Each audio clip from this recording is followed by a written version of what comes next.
One thing I want to go over is a specific question with the first one that it doesn't ask, but I noticed on the cumulative, I think everybody in here is taking the cumulative, that you guys did not understand this part of it. And I put it on there to be like a super easy question, and you guys definitely did not understand it right.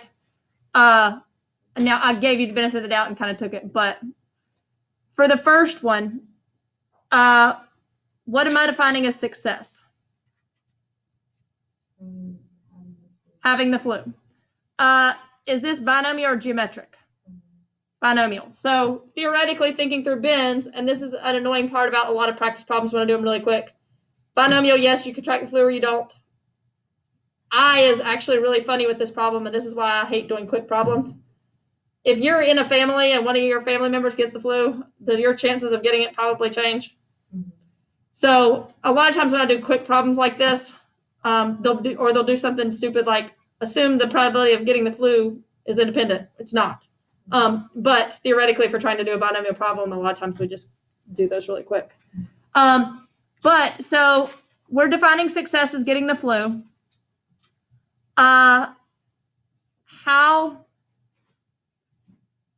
Who are we testing to see if they have the flu?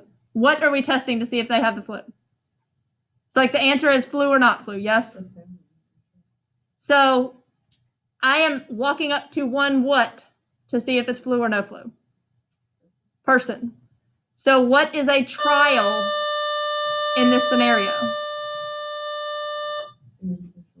An individual person. The trial is not a family. The trial is not a family of 6. The trial is a person. It should have been an individual case. And people are talking about a year or 6 cases. And like I was taking it, but I want you to understand that it should be just the one thing that you were checking success or not success. So it should have been as specific as one high profile criminal case or whatever it was. And I just want to make sure that I cleared that up a little bit. All right, so one out of a family of 6. The only reason it said out of a family of 6 is because it gave us the N. What is probability that at least 2 will get the flu? So I would write this one as P parentheses what? X is greater than or equal to 2. Well, if I want to rewrite that in a way that where I can use my calculator, I would rewrite that as what?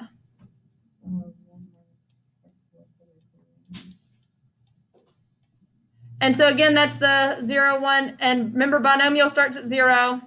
So greater than or equal to 2 is these. So the last one that we don't want is 1. And that's why that's a 1 and not a 2.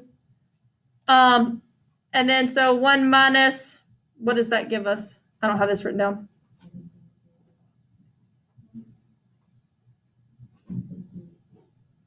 What do y'all get for a CDF of 1?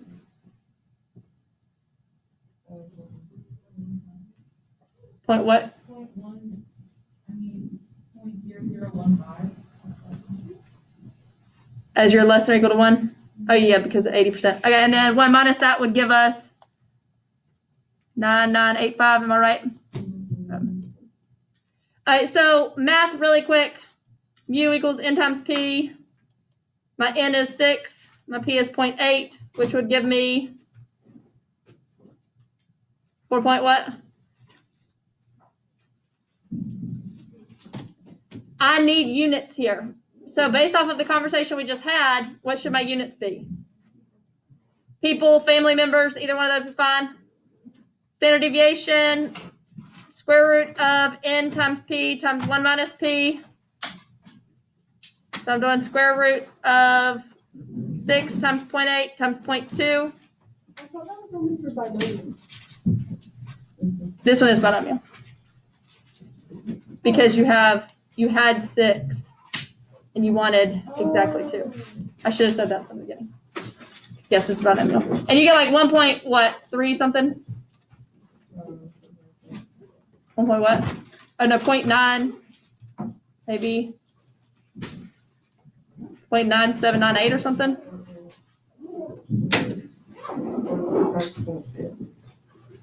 You get what? I don't remember what this answer is. 9985 again. All right. Now talking through this part, because this is the important part, but I can say this without having to write it down. If we randomly select many what? So this is, yes. So this would be families of 6. Because we're repeating the family over and over and over again. So if we just repeated family once, we'd just get an answer. So if we randomly selected many families of 6, we would expect the average number of people who got the flu to be about 4.68 people, or 4.8 people. And we would expect the number of people who got the flu to vary from the mean of 4.8 people by an average of about 1.99 whatever people. Now, the second one, just going through this part without plugging in the numbers, this was talking about the defective parts. So if many trials, well, our trials are defective parts. That wording is kind of funny, so I might rearrange that one and say, if many, what were they, parts? Fuses were randomly selected, or if I selected many fuses, on average, we would expect to select fuses however many times before getting our first defective fuse. And we would expect the number of fuses checked before getting our first defective to vary from the mean by. So making sure I get the context stuff there. This one, I'm going to post what I just said to y'all, yes. And I'll type in the numbers really quick. Well, that was better than pulling it up on my. Okay, good. I'll definitely start. You might want to tell the Yeah, students. I'll definitely start telling people about that. As long as they move themselves and turn their volume down, it doesn't. Okay, that's good.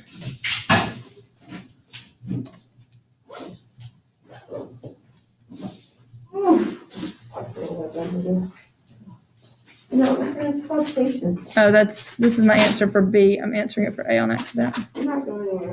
You're going home. Because I have to stay for calculus, so at least one of us is smart enough to not. Excuse me. I'm gonna say. No, I wouldn't. So you're plugging in these numbers to get your answer. I'm not typing them in B. I can figure that part out. But it's probably the first effective fuse will be one of the first 5. So probably that Y is less than or equal to 5. Plugging that in as CDF to get that answer. And I'll go ahead and type these in really quick. Have a good one.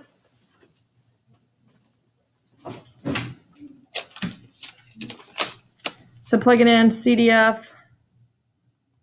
Sorry, I'm finishing out the answer key after this class so I can have the video online. So number of trials have been,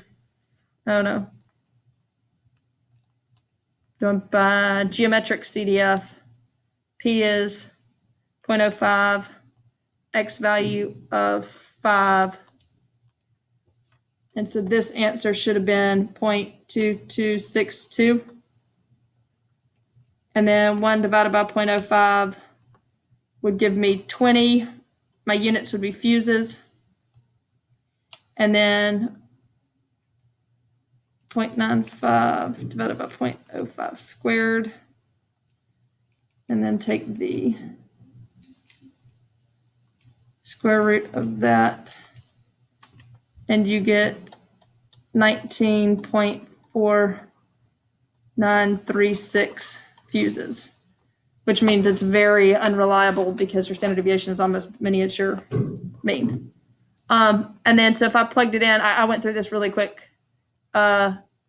If many fuses were selected, on average, we would expect to select fuses 20 times before getting our first effective fuse. And I'm saying we selected, you could talk about it as being tested sequentially if you want to get into specifics. And we would expect the number of fuses selected, however you want to say it, before getting the first effective fuse to vary from the mean of 20 fuses by an average of about 19.4936 fuses.